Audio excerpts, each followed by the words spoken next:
நறுமலர் தீபம் வலையொலி ஆசிரியர்களே, உங்களோடு ஒரு சில கருத்துக்களை பகிர்ந்து கொள்வதற்காகவே இந்த வீடியோ. ஒரு 5 நிமிடம் ஒதுக்கி கடைசி வரை பாருங்கள். பிஜிடிஆர்பி தேர்வு எழுதிவிட்டு தற்பொழுது எல்லோரும் ஒரு வித்தியாசமான மனநிலையோடு இருக்கிறார்கள். நான் மிக நன்றாக படித்தேன், ஆனால் எனக்கு கேள்வி ரொம்ப கடினமாக வந்துவிட்டது, நிறைய கேள்விகளில் குழப்பம் இருக்கிறது, எதற்காக பாடத்திட்டத்தை விட்டுவிட்டு இப்படி கேள்விகளை கேட்டு வைத்திருக்கிறார்கள், ஒரு புதிய பாடத்திட்டத்தை கொடுத்து அதற்கு போதுமான அளவு படிப்பதற்கான ஒரு கால அவகாசத்தையும் கொடுக்காமல் இது மாதிரி தேர்வு நடத்தி அதிலும் நிறைய கேள்விகளை குழப்பமாக கேட்டுவிட்டு இப்படி எல்லோரையும் புலம்ப வைத்து தவிக்க விட்டு இருக்கிறது இந்த டிஆர்பி. எதற்காக இவ்வளவு அவசரமாக இந்த தேர்வை நடத்தினார்கள், ஏன் இவ்வளவு கடினமாக கேள்விகளை எழுப்பி இருக்கிறார்கள் என்று பல்வேறும் அவரவர்களுடைய ஆதங்கங்களை கொட்டி கொண்டிருக்கிறீர்கள். இன்னும் சில பேர் ஒரு படி மேலே போய் இப்பொழுதிருந்தே படிக்கலாம், இப்பொழுது நீங்கள் வகுப்பு ஆரம்பிக்க இருக்கிறீர்கள் என்றெல்லாம் கேட்கிறார்கள். இப்பொழுது இருந்தே படிப்பது என்பது இப்பொழுது இருந்தே படித்து விடலாம் என்று சொல்வதெல்லாம் ஒரு ஆர்வத்தின் அடிப்படையில் நீங்கள் எழுப்பக்கூடிய வினாக்கள். அதனால் முதல்ல நீங்கள் செய்ய வேண்டியது என்ன அப்படின்னு சொல்லி பார்த்தீங்கன்னா, ஒரு நோட்டு எடுங்க. ஒரு நோட்டில் நீங்கள் டிஆர்பிக்கு கிளம்பும்போது ஏற்பட்ட படபடப்பிலிருந்து டிஆர்பி தேர்வு எழுதி முடித்துவிட்டு வீட்டிற்கு வந்த வரைக்கும் உங்களுடைய அனுபவங்களை எழுதி வைங்க. ஏன்னு சொன்னால், தேர்வுக்கு படிப்பது என்பதை விட தேர்வு அறையில் நீங்கள் எந்த மாதிரியான ஒரு மனநிலையில் அமர்ந்திருந்தீர்கள் என்பதுதான் உங்களுடைய வெற்றியை தீர்மானிக்கக்கூடிய மிக முக்கியமான ஒரு இடம். எவ்வளவுக்கு எவ்வளவு நாம் படித்திருக்கிறோம் என்பதை விட எவ்வளவுக்கு எவ்வளவு நாம் குழம்பாமல் நம்ம சரியாக தெளிவாக விடையளித்திருக்கிறோம் என்பதுதான் நம்மளுடைய வெற்றியை தீர்மானிக்கக்கூடிய ஒரு சக்தியாக இருந்திருக்கும். ஆரம்பத்திலிருந்து நறுமலர் தீபத்தை நீங்கள் ஃபாலோ பண்ணுறவங்களா இருந்திருந்தீங்க அப்படின்னு சொன்னால், நீங்கள் எப்பொழுது தண்ணீர் குடிக்க வேண்டும், எப்பொழுது என்ன மாதிரியான உணவு உண்ண வேண்டும், எப்படி உங்களுடைய பயணத்தை அமைத்து கொள்ள வேண்டும் என்பது உள்ளிட்ட நீங்கள் என்னென்ன கொண்டு போக வேண்டும், தேர்வு அறையிலே இருக்கிற போது கேள்வித்தாள் கடினமாக இருந்தால் நீங்கள் என்ன செய்ய வேண்டும் உள்ளிட்ட பல வகையான ஆலோசனைகளையும் நான் முன்னரே குறிப்பிட்டிருக்கிறேன். ஏனென்றால் கடந்த 18 ஆண்டுகளாக பல்வேறு ஆசிரியர் சொந்தங்களை நம்ம பார்த்துட்டோம்.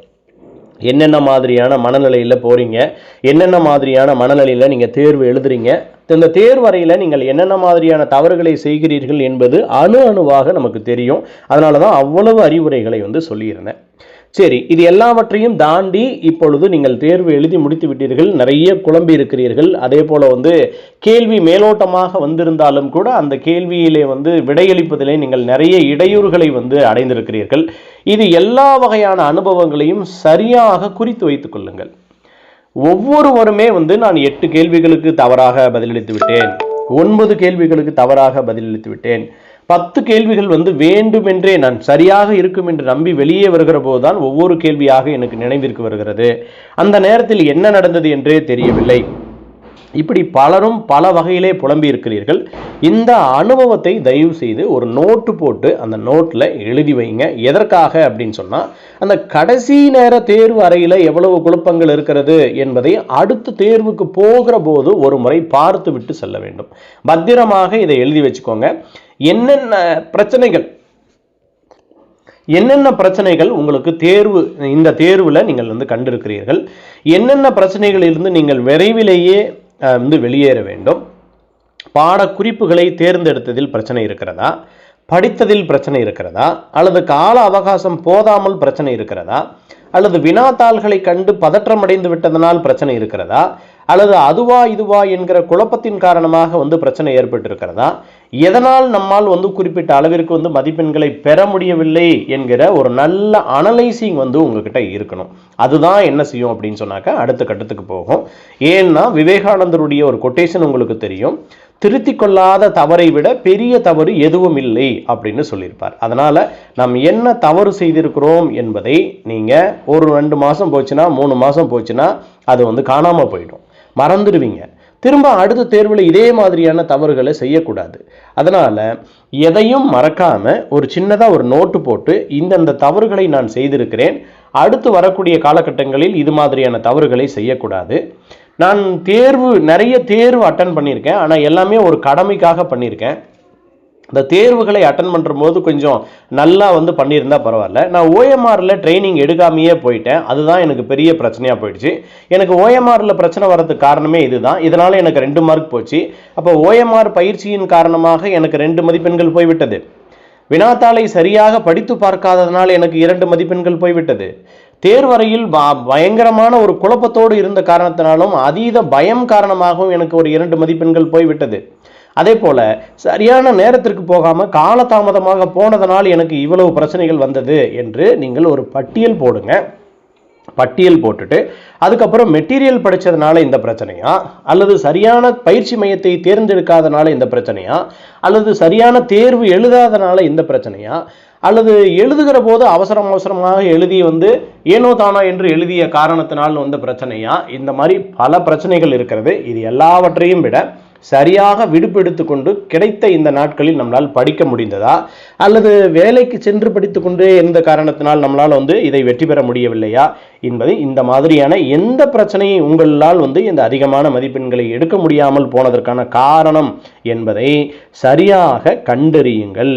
தன்னை அறியக்கூடிய ஒருவன் தான் ஞானியாக ஆக முடியும்.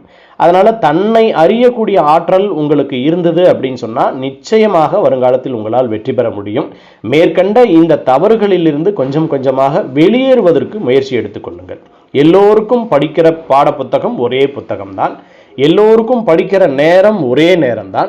அதில் எப்படி படித்தால் வெற்றி பெற முடியும் என்கிற சூட்சமம் தெரியாமல் நாம் படித்து கொண்டிருக்க கூடாது. அதனால் நம்மளிடம் இருக்கக்கூடிய தவறுகள் எது, நான் யார், எனக்கு எவ்வளவு ஆற்றல் இருக்கிறது, எவ்வளவு மதிப்பெண் எடுத்திருக்கிறேன், கடந்த காலகட்டங்களில் எவ்வளவு மதிப்பெண் எடுத்திருக்கிறேன், வெற்றியினுடைய விளிம்பு வரை போய் மீண்டும் திரும்புவதற்கு என்ன காரணம் உள்ளிட்ட பல விஷயங்களை அலசி ஆராய்ந்து ஒரு தெளிவான ஒரு முடிவுக்கு வாருங்கள். அந்த முடிவை அந்த நோட்டிலே எழுதி வைத்துக் கொள்ளுங்கள். இதுதான் நாளை நீங்கள் வெற்றி பெறுவதற்கான அடிப்படை காரணியாக இருக்கும் என்பதை நறுமலர் அகாடமியின் சார்பாக உங்களுக்கு சொல்லிக் கொள்கிறேன். இது ஒரு நீண்ட வீடியோ தான். பெரும் அறிவுரையாக இருந்தாலே நம்மளுடைய ஆசிரியர் சொந்தங்கள் பெரும்பாலும் அதை கண்டுகொள்ள மாட்டார்கள். ஆனால் இந்த வீடியோ ஒட்டுமொத்த அனுபவத்தினுடைய சாரல், நீங்கள் அழுத அந்த அழுகையினுடைய சாராம்சம் என்று கூட சொல்லலாம், நீங்கள் பேசிய ஆதங்கம் என்று கூட சொல்லலாம். ஒவ்வொருவரும் பகிர்ந்து கொண்ட அனுபவங்களை மையமாக வைத்துக்கொண்டு தான் இந்த வீடியோவை போட்டிருக்கிறேன். எனவே நோட்டை எடுங்கள், உங்களுடைய பிரச்சனைகளை எழுதுங்கள், அடுத்த வெற்றி நோக்கி நகருங்கள். உங்கள் அனைவருக்கும் என்னுடைய மனமார்ந்த நல்வாழ்த்துக்கள்.